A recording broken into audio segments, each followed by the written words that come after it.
মুছলমান যুৱকে ধৰ্মবিৰোধী শ্লোগান দিব লাগে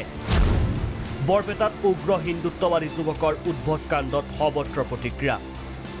এখন টেম্পুৰ ভিতৰত যোৱা কেইজনমান যুৱকক ৰখাই ধৰ্মবিৰোধী শ্লোগান দিবলৈ বাধ্য কৰোৱালে কেইজনমান যুৱকে কৰিলে মাৰপিট তাৰ পাছত সেই ভিডিঅ' ছ'চিয়েল মিডিয়াত আপলোড কৰিলে ৰামখেনা অসমৰ প্ৰতিষ্ঠাপক যোগী দেৱজিৎ ডেকাই শুকুৰবাৰে নিশা গুৱাহাটীৰ 6 মাইলৰ পৰা গ্ৰেপ্তাৰৰ পাছত আৰক্ষীয়ে দেৱজিতক প্ৰেৰণ কৰিলে 14 দিনৰ ন্যায়িক জিম্মালৈ বৰপেটা আৰু হাউলি থানাত পৃথকে পৃথকে গোচৰ ৰুজু হোৱাৰ পাছতেই দেৱজিতক গ্ৰেপ্তাৰ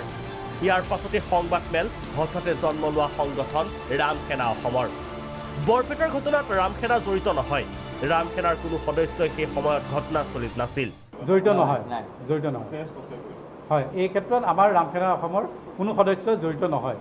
সংগঠনটোৰ দাবী টেম্পুত যোৱা যুৱক কেইজনেহে পাকিস্তান জিন্দাবাদ ধ্বনি দিছিল সেইবাবেই আন কেইজনমান যুৱকে তেওঁলোকক জয় শ্ৰীৰাম ক'বলৈ বাধ্য কৰিছিল আহি আছিলে ল'ৰাকেইটা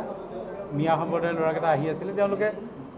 এই পাকিস্তান জিন্দাবাদ যেতিয়া চিঞৰিলে তাত হিন্দু যুৱক আছিলে আৰু এটা কথা চাওক সেইফালেদিতো সদায় ইমান দিনে গান্ধীনগৰেদি টেম্পু চলিয়ে আছে কোনোদিন এনেকুৱা ঘটনা ঘটা নাই সেই বিশেষ টেম্পুখনত কিয় ঘটনাটো ঘটিল উক্ত ঘটনাৰ আলমত ৰামখেনা অসমৰ প্ৰমুখ দেৱজিৎ ডেকাক আৰক্ষীয়ে আটক কৰাটো দুৰ্ভাগ্যজনক আখ্যা দিলে ৰামখেনা অসমে দেৱজিৎ ডেকাক অনতিপলমে মুক্তিৰ দাবী ৰামখেনাৰ পূৰ্ণোদ্যমে চলিছে আৰক্ষীৰ তদন্ত শীঘ্ৰেই পোহৰলৈ আহিব দোষী কোন ব্যুৰো ৰিপৰ্ট প্ৰাগ নিউজ